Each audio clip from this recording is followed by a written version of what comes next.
राजनीतिक जीवन की कोई ऐसी पल नहीं होगी जिसमें आडवाणी जी का मुझे मार्गदर्शन न मिला हो, सहारा न मिला हो, प्रेरणा न मिली हो। और इसलिए आडवाणी जी के लिए जितना हम कर पाए वो कम है। पार्टी को यहां तक पहुंचाने वाली इस पूरी पीढ़ी के लिए हम जितना कर पाए वो कम है। और इसलिए ये हमारा सौभाग्य है कि इस चुनाव के माध्यम से हमें भारतीय जनता पार्टी की सेवा करने का अवसर मिलता है, भारत माता की सेवा करने का अवसर मिलता है, लेकिन साथ साथ आडवाणी जी की भी सेवा करने का सौभाग्य मिलता है। भाई बहनों, मुझे कार्यकर्ताओं पर पूरा भरोसा है। इस बार भी पहले से अधिक ताकत के साथ, अधिक मतों से, अधिक मतदान करा करके न सिर्फ गांधीनगर, पूरे गुजरात में भारतीय जनता पार्टी विजय प्राप्त करेगी, ऐसा मुझे पूरा विश्वास है। और 26 आडवाणी जी मुझे याद करा रहे हैं कि 26 नहीं 28 का सोचो। दादरा नगर हवेली, दमन सेलवास, यहां की 2 सीटें गुजराती भाषी लोग हैं, तो स्वाभाविक है एक प्रकार से 26 नहीं 28 सीटों पर भी हम लोग सरकार में पहुंचे। हमारे यहां कुछ विधानसभा के उपचुनाव भी हैं। मुझे पूरा विश्वास है इस चुनाव में कई प्रदेश ऐसे होंगे और शायद आजादी के बाद की ये पहली घटना होगी। हिंदुस्तान के कई प्रदेश ऐसे होंगे जहां से कांग्रेस का एक भी व्यक्ति चुन करके नहीं आया। हिंदुस्तान के एक भी प्रदेश ऐसा नहीं होगा पूरे चुनाव में, कश्मीर से कन्याकुमारी, अटक से कटक, पूरे हिंदुस्तान में एक भी प्रदेश ऐसा नहीं होगा जहां पर कांग्रेस डबल डिजिट पार कर पाया। एक भी राज्य में कांग्रेस को 10 के आंक तक पहुंचने की संभावना नहीं है। आपातकाल के बाद भी कांग्रेस का जो घोर पराजय हुआ था, इससे भी भयंकर पराजय इस चुनाव में होने वाला है। ये जनता जनार्दन का मिजाज कहता है। जैसे आडवाणी ने कहा, बहुत कम चुनाव होते हैं कि जिसमें, शायद बस बहुत कम क्या, शायद पहला चुनाव ऐसा कि जिसमें चुनाव घोषित होने से पहले नतीजा घोषित हो चुका है। ऐसा बहुत कम होता है, ऐसा बहुत कम होता है। लेकिन भाइयों बहनों, हम चाहते हैं कि देश को कांग्रेस मुक्त बनाना है, देश को संकटों से मुक्त करना है, भ्रष्टाचार से मुक्ति चाहिए, महंगाई से मुक्ति चाहिए, बेरोजगारी से मुक्ति चाहिए। देश जीतना है, लेकिन हम सिर्फ लोकसभा की सीटें जीत लें, इससे मुझे आनंद नहीं होता है, क्योंकि मैं मूलतः संगठन का कार्य करता हूं। कुछ विशिष्ट परिस्थितियों में मुझे अपना वो ट्रैक छोड़ करके इस ट्रैक पर लगाया गया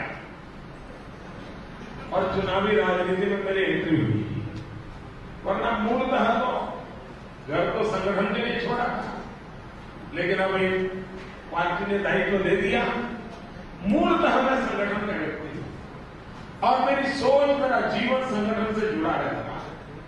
और इसलिए भाई बहनों, हम कितनी असेंबली जीते, कितनी लोकसभा जीते, इससे दुनिया में तो डंका बजेगा, लेकिन मेरी खुशी तो तब होती है कि आप कितने पोलिंग बूथ जीतते हो। हमें पोलिंग बूथ जीतना है।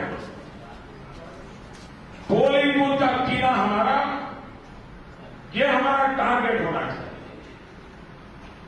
कितने ही आंधी तूफान क्यों न आए, कितने ही झूठ फरेब क्यों न चले, लेकिन पोलिंग बूथ में भाजपा का झंडा मैं झुकने नहीं दूंगा, ये संकल्प लेकर के हमें।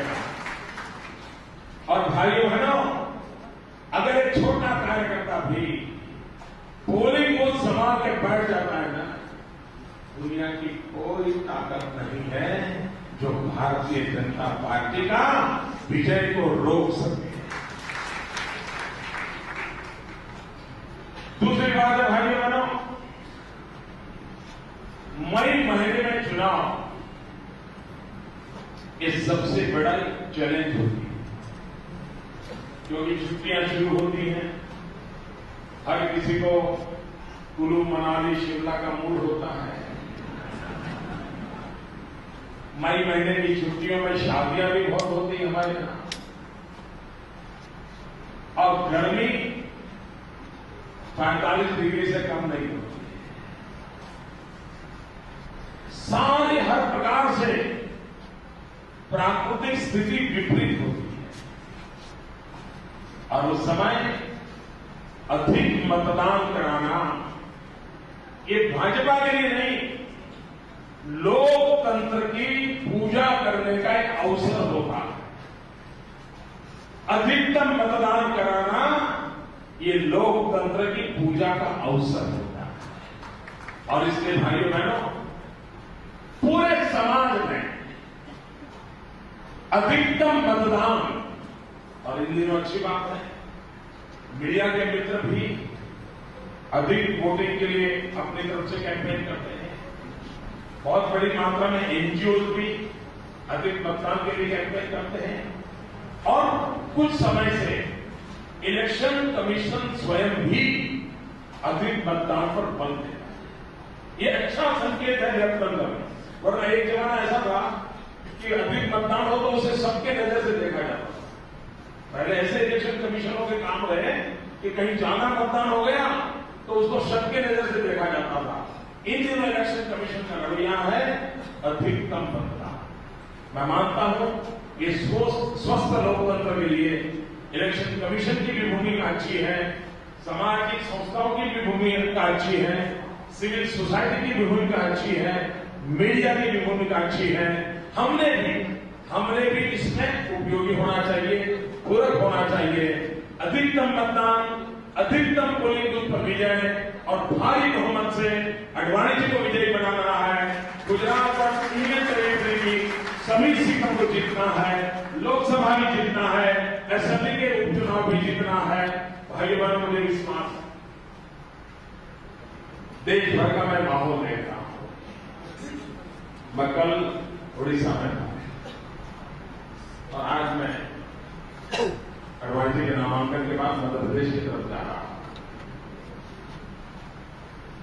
मैं ये इसलिए कहने का मन करता है, कल मैं वैसे नॉर्मली उड़ीसा में बीजेपी माइनर पार्टी के उत्तर रही, सालों से हम लोग कोई ज्यादा नहीं करता। इस बार मैं हैरान था। कल राउरकेला में मेरी एक सभा थी। पहले भी मेरी एक बार वहां सभा हुई थी, करीब 300 लोग।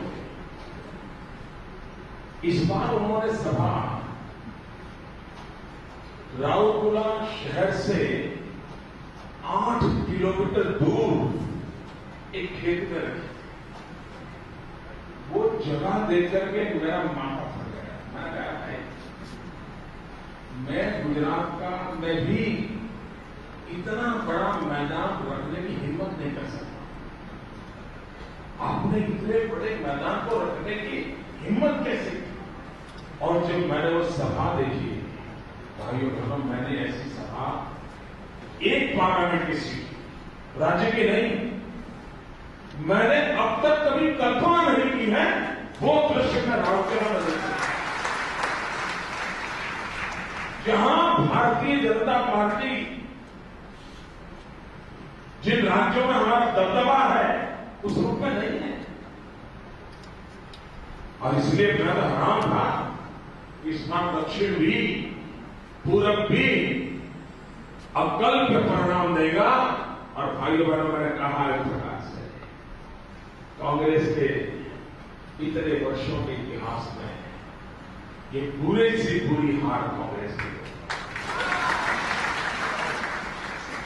और ये अडवाणी जी ने कहा सही है, ये चुनाव कोई पॉलिटिकल पार्टी नहीं लड़ रही है, कोई उम्मीदवार नहीं लड़ रहा है, ये चुनाव जनता जनार्दन लड़ रही है, देश की जनता चुनाव लड़ रही है। और देश की जनता ने अपना परिणाम निर्धारित कर लिया है। हम सब अपना अपना दायित्व निभाए, अडवाणी जी को भारी बहुमत से विजयी बना करके हम गुजरात का गौरव अनुभव करें। इसी अपेक्षा के साथ आप सबको बहुत बहुत शुभकामनाएं। भारत माता की जय।